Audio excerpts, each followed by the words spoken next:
Hello students, welcome to our YouTube channel The Knowledge Hub. Today we are here to discuss about the chapter Trial Balance of Class +1 Accountancy. आज हम class +1 accountancy के chapter trial balance के बारे में पढ़ेंगे, उसके बारे में डिस्कस करेंगे, कैसे ट्रायल बैलेंस प्रिपेयर किया जाता है, क्या होता है ट्रायल बैलेंस, वो सारा का सारा आज हम स्टडी करेंगे। ठीक है, सबसे पहले what is trial balance, trial balance होता क्या है। ओके, अब सबसे पहले जब भी हम ट्रायल बैलेंस बनाते हैं तो trial balance books of accounts की एक थर्ड स्टेज पे कंसीडर किया जाता है। अब वो थर्ड स्टेज कैसे है, सबसे पहले वो सीखिए, उसके बाद समझ आएंगी कि ट्रायल बैलेंस होता क्या है। तो सबसे पहले हमने क्या किया, जब बुक्स ऑफ अकाउंट्स प्रिपेयर किए तो उसमें सबसे पहले हमने क्या बनाया, जर्नल बुक बनाई। ठीक है, जर्नल बुक के अंदर क्या किया, हमने सभी तरह के ट्रांजैक्शंस को रिकॉर्ड किया in the form of journal entries.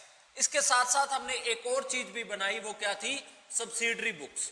Subsidiary books भी जर्नल एंट्री का ही पार्ट होती है, जिसके अंदर भी जर्नल एंट्री ही पास की जाती है। ओके, सबसे पहले हमने जर्नल और सब्सिडरी बुक्स तैयार की। ओके, इसकी हेल्प से हमने क्या बनाया, लेजर अकाउंट। इसकी हेल्प से हमने बनाया ledger. Okay, journal entry journal book plus subsidiary books, इन दोनों की हेल्प से हमने क्या किया, लेजर बनाया। अब लेजर के अंदर क्या किया था, हमने हर एक सेपरेट इंडिविजुअल अकाउंट के अंदर जो उससे रिलेटेड ट्रांजैक्शंस थी उन्हें रिकॉर्ड किया। सपोज कैश से रिलेटेड ट्रांजैक्शन सारी की सारी कहां गई, कैश अकाउंट के अंदर। ठीक है, सपोज राम हमारा एक डीलर है, उससे रिलेटेड जितनी भी ट्रांजैक्शन थी सारी उसके अकाउंट में चलेगी। सेल से रिलेटेड जितनी ट्रांजैक्शन थी वो सारी की सारी सेल्स अकाउंट में हमने रिकॉर्ड की। और ये सब सारे सेपरेट इंडिविजुअल अकाउंट हमने किसके अंडर बनाए, लेजर के अंदर। ओके, अब लेजर प्रिपेयर करने के बाद जितने भी हमने इंडिविजुअल सेपरेट अकाउंट बनाए थे उनका जो बैलेंस है, चाहे वो डेबिट बैलेंस है चाहे वो क्रेडिट बैलेंस है, सारा का सारा हम कहां ट्रांसफर करेंगे, ट्रायल बैलेंस के अंदर। ओके, तो लेजर प्रिपेयर करने के बाद उसके बाद जितने भी उसके अकाउंट्स हमने लेजर के अंदर बनाए हैं उनके डेबिट या क्रेडिट बैलेंस को फॉरवर्ड करते हैं हम ट्रायल बैलेंस के अंदर। तो थर्ड स्टेज पे बनता है ट्रायल बैलेंस। अब ट्रायल बैलेंस बनाया क्यों जाता है, ठीक है, ट्रायल बैलेंस बनाया क्यों जाता है, जब भी हम बुक्स ऑफ अकाउंट्स प्रिपेयर करते हैं तो ईयर के एंड के अंदर हम क्या करते हैं, फाइनल अकाउंट्स प्रिपेयर करते हैं। फाइनल अकाउंट्स मतलब trading and profit and loss account, जिससे हम ये एसर्टेन करते हैं कि हमारे बिजनेस से इस साल हमें कितना प्रॉफिट हुआ या कितना लॉस हुआ, वो सारा हमें पता चलता है trading and profit and loss account से। और उसके बाद हम बनाते हैं बैलेंस शीट। बैलेंस शीट में जितना भी हमारे पास बैलेंस बचा हुआ है, स्टॉक से रिलेटेड एसेट्स और लायबिलिटीज का बैलेंस है, वो सारा का सारा हम बैलेंस शीट में शो करते हैं। ठीक है, अब लेजर पोस्टिंग होने के बाद हम directly trading and profit and loss account पे चले जाते हैं सपोज, लेकिन हमने ये चेक नहीं किया कि इन दोनों में कोई ना कोई एरर तो नहीं रह गया। अगर इन दोनों बुक्स ऑफ अकाउंट्स के अंदर कोई एरर रह जाता है तो हमारे trading and profit and loss account सारे गलत बनेंगे, उनके अंदर भी एरर आएगा। तो इन एरर्स को चेक करने के लिए हम क्या बनाते हैं, ट्रायल बैलेंस बनाते हैं। ट्रायल बैलेंस के अंदर जितना भी बैलेंस होता है अकाउंट का वो सारा का सारा ट्रांसफर किया जाता है। उसके बाद टैली किया जाता है कि हाँ डेबिट बैलेंस और क्रेडिट बैलेंस दोनों इक्वल है या नहीं। ओके, अब हमें पता है कि अकाउंटेंसी का रूल है डबल एंट्री सिस्टम का। डबल एंट्री सिस्टम मतलब भी अगर एक ट्रांजैक्शन के अंदर अमाउंट डेबिट हो रही है तो सेम अमाउंट क्रेडिट भी जरूर होगी। इसका मतलब डेबिट और क्रेडिट हमेशा बैलेंस में चलेंगे। तो जब हम ट्रायल बैलेंस बनाएंगे और सारा का सारा जो डिफरेंट इंडिविजुअल अकाउंट्स हैं उनका बैलेंस ट्रांसफर करेंगे, चाहे वो डेबिट बैलेंस है चाहे वो क्रेडिट बैलेंस है, तो उन दोनों का टोटल हमेशा सेम आना चाहिए। अगर सेम नहीं आता है तो 100% हमारे जो अकाउंट्स हमने प्रिपेयर किए हैं उनमें कहीं ना कहीं गलती रह गई है। तो इसी एरर्स को या गलतियों को चेक करने के लिए हम क्या बनाते हैं, ट्रायल बैलेंस बनाते हैं, ताकि जब हम फाइनल अकाउंट्स बना रहे हैं, trading and profit and loss account बना रहे हैं, उसमें कोई भी एरर ना आए। ठीक है, हमने फाइनल अकाउंट्स प्रिपेयर कर लिए लेकिन ट्रायल बैलेंस हमने नहीं बनाया। उसके बाद हमें पता चलता है कि हाँ जी लेजर के अंदर गलती निकल गई या जर्नल एंट्रीज के अंदर ही गलती थी, तो हमारी जो टाइम है और जो हमारा मेहनत है वो सारी की सारी वेस्ट हो जाएगी आफ्टर फाइनल अकाउंट्स। ठीक है, तो उस मेहनत को, उस टाइम को वेस्ट ना करके हम क्या एक क्रॉस चेकिंग के लिए जो स्टेटमेंट प्रिपेयर करते हैं वो होती है ट्रायल बैलेंस। ठीक है, ट्रायल बैलेंस जैसे नाम से ही आपको सजेस्ट हो रहा है बैलेंस का ट्रायल।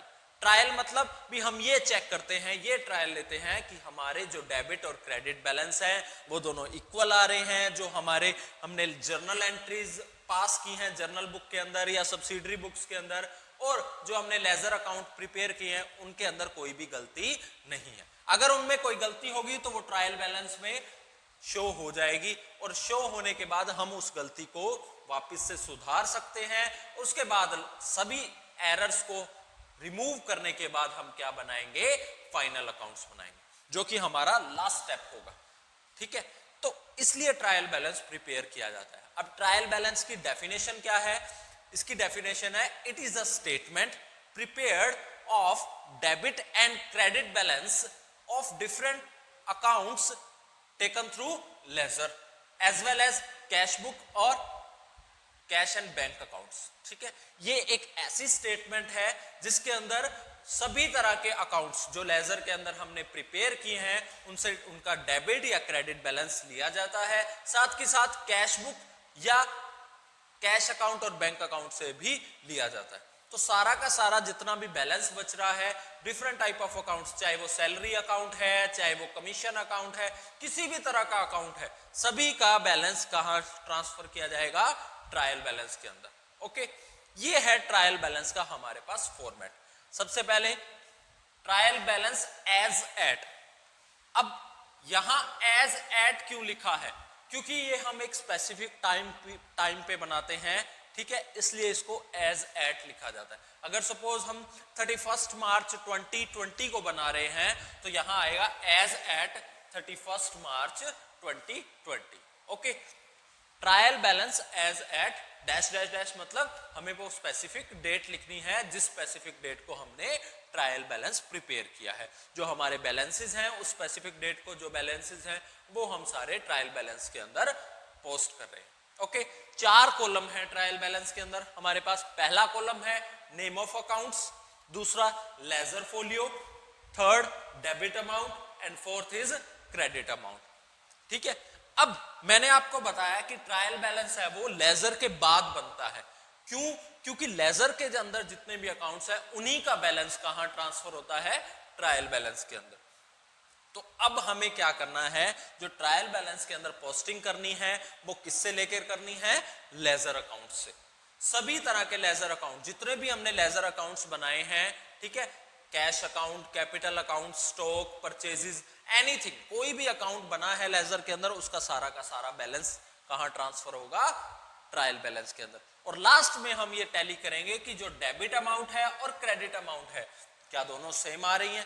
अगर दोनों सेम आती हैं तो मोस्ट प्रोबेबली 95% तक आपकी जो बुक्स ऑफ अकाउंट्स हैं जो आपने प्रिपेयर किए हैं उनमें कोई गलती नहीं रहती। लेकिन कई बार ऐसा होता है कि बैलेंस सेम मिलने पर भी गलतियां हो जाती हैं। वो हम नेक्स्ट सेशन के अंदर पढ़ेंगे कि ट्रायल बैलेंस के एरर्स को कैसे रेक्टिफाई किया जाता है, कैसे डिटेक्ट किया जाता है और उसके बाद उसे सही किया जाता है। ठीक है, आज हम ये करेंगे कि ट्रायल बैलेंस कैसे प्रिपेयर किया जाता है। ओके, लास्ट सेशन के अंदर हमने लेजर करा, अब लेजर के बाद थर्ड स्टेप हमारा क्या है, ट्रायल बैलेंस है। ओके, तो ट्रायल बैलेंस आज हम बनाना सीख रहे हैं। नेक्स्ट सेशन के अंदर हम ट्रायल बैलेंस के अंदर जो एरर्स हैं उन्हें कैसे डिटेक्ट करके रेक्टिफाई किया जाता है वो सारा हम नेक्स्ट सेशन के अंदर पढ़ेंगे। ठीक है, अब लेजर अकाउंट पे जाते हैं। लेजर अकाउंट, सपोज मैंने ये एग्जांपल के लिए कैश अकाउंट बना रखा है। ठीक है, ओके, कैश अकाउंट में सबसे पहले हमारी एंट्री थी to capital account. Capital account कितनी थी, 1 लाख। हमने cash as a capital introduce किया हमारे बिजनेस के अंदर 1 लाख। हमने 20,000 रुपए राम को दिए।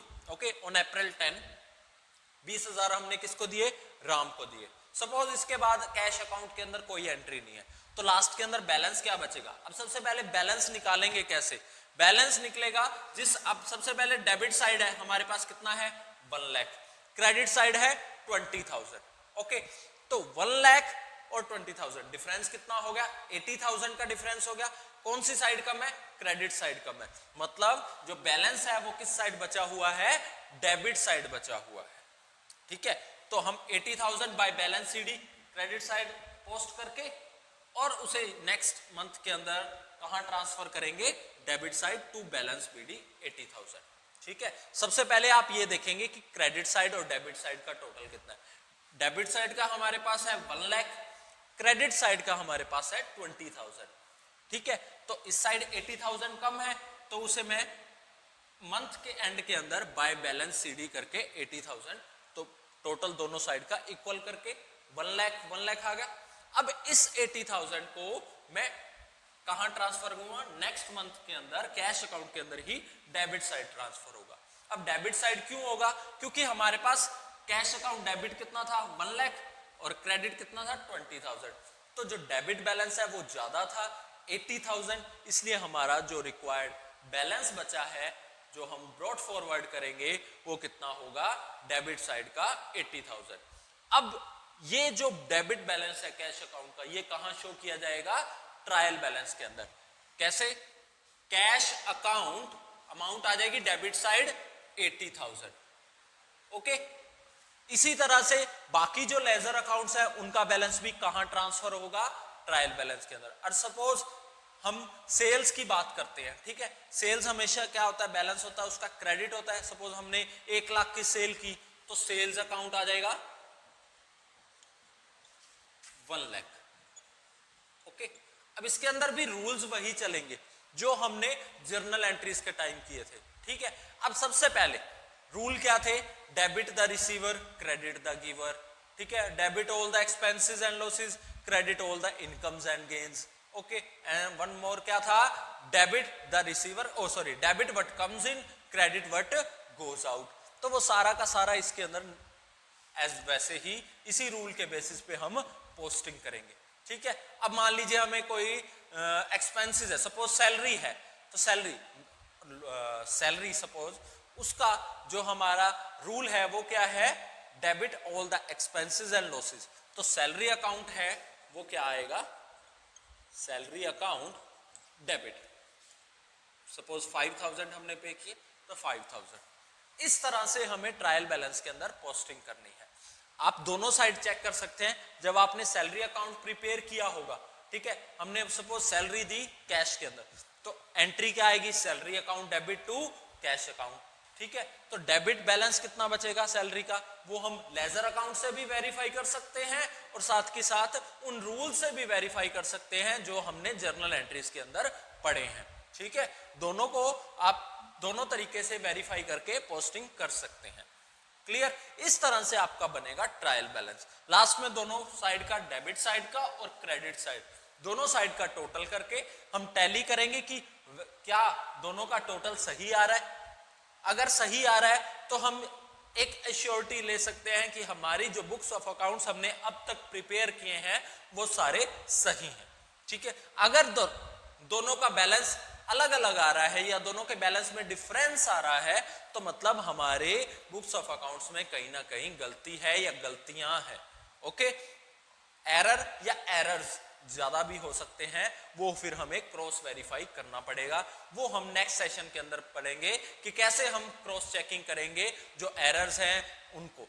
ठीक है, अब एक चीज और है, एक छोटा सा कंसेप्ट और है क्लोजिंग स्टॉक का। तो लेट्स सी क्लोजिंग स्टॉक का ट्रायल बैलेंस के अंदर कैसे ट्रीटमेंट किया जाता है। ओके,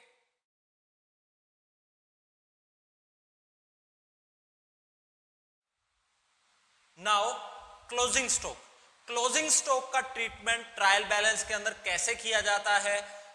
जनरली क्या होता है, क्लोजिंग स्टॉक को हम ट्रायल बैलेंस के अंदर कंसीडर नहीं करते, क्योंकि जो क्लोजिंग स्टॉक होता है वो मेनली कहां शो किया जाता है, trading and profit and loss account के अंदर या बैलेंस शीट के अंदर।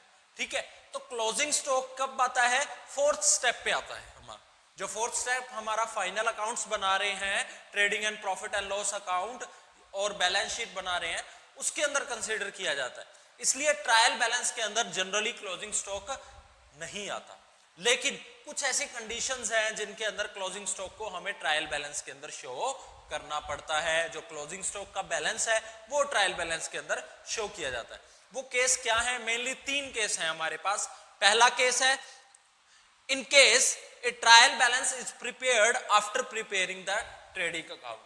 पहला केस क्या है कि अगर हम ट्रायल बैलेंस को ट्रेडिंग अकाउंट बनाने के बाद प्रिपेयर करते हैं। अब ट्रेडिंग, मैंने अभी बताया आपको कि जब क्लोजिंग स्टॉक को हम कंसीडर कहां करते हैं? फाइनल अकाउंट्स में। फाइनल अकाउंट्स मतलब trading and profit and loss account as well as balance sheet में। तो जब हमने ट्रेडिंग अकाउंट पहले बना लिया है और ट्रायल बैलेंस बाद में बना रहे हैं, तो उस केस में हम क्लोजिंग स्टॉक को ट्रायल बैलेंस के अंदर शो करेंगे। ठीक है। दूसरा केस क्या है? In case A trial balance is prepared after adjustment entries. कई बार क्या होता है, हम एडजस्टमेंट एंट्रीज कर लेते हैं, उसके बाद हम क्या करते हैं? ट्रायल बैलेंस प्रिपेयर करते हैं। एडजस्टमेंट एंट्रीज करने के बाद अगर हम ट्रायल बैलेंस प्रिपेयर कर रहे हैं तो उस केस में भी क्लोजिंग स्टॉक ट्रायल बैलेंस के अंदर शो किया जाएगा। और थर्ड केस हमारा क्या है? थर्ड केस के अंदर जब क्लोजिंग स्टॉक ट्रायल बैलेंस को प्रिपेयर करने से पहले ही अकाउंट्स के अंदर लिख दिया जाता है। When closing stock is brought into accounts before preparing trial balance. Trial balance prepare करने से पहले ही क्लोजिंग स्टॉक को हमने बुक्स ऑफ अकाउंट्स के अंदर शो कर दिया। और किसके अगेंस्ट शो करेंगे हम? परचेजेस के अंदर। क्योंकि जब भी हम गुड्स परचेज करते हैं या हमारा स्टॉक इंक्रीज होता है तो डेबिट क्या होता है? परचेजेस। डेबिट व्हाट कम्स इन। तो हम क्या करते हैं? क्लोजिंग स्टॉक को परचेजेस के अगेंस्ट लिख देते हैं। ठीक है। तो क्लोजिंग स्टॉक को जब हम परचेजेस के अगेंस्ट लिख देते हैं बिफोर प्रिपेयरिंग ट्रायल बैलेंस, तो उसे हम कहां शो करेंगे? ट्रायल बैलेंस के अंदर शो। उसकी एडजस्टमेंट एंट्री क्या होगी? क्लोजिंग स्टॉक अकाउंट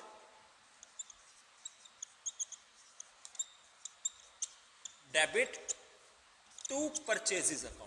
ये एंट्री जब हम पास कर देते हैं बिफोर प्रिपेयरिंग ट्रायल बैलेंस, इसका मतलब क्या है? हमने क्लोजिंग स्टॉक को अकाउंट्स के अंदर शो कर दिया है और किसके अगेंस्ट राइट ऑफ किया है? परचेजेस के अगेंस्ट लिखा। तो जब हम ऐसा कर देते हैं उसके बाद अगर ट्रायल बैलेंस प्रिपेयर किया जाता है तो वो कहां शो किया जाएगा? ट्रायल बैलेंस के अंदर शो किया जाएगा। ये 3 केस हैं जिन केसेस के अंदर क्लोजिंग स्टॉक को हम ट्रायल बैलेंस के अंदर कंसीडर करते हैं। ओके, तो ये था आज का आपका टॉपिक कि कैसे हम ट्रायल बैलेंस को प्रिपेयर करते हैं with the help of balances of ledger accounts as well as cash and bank account. Okay, तो आज का हमारा ये टॉपिक था। आज के सेशन के रिगार्डिंग आपकी कोई भी क्वेरीज हो तो आप मुझे मेरे व्हाट्सएप नंबर पर या कमेंट सेक्शन में भी मुझसे पूछ सकते हैं। ओके।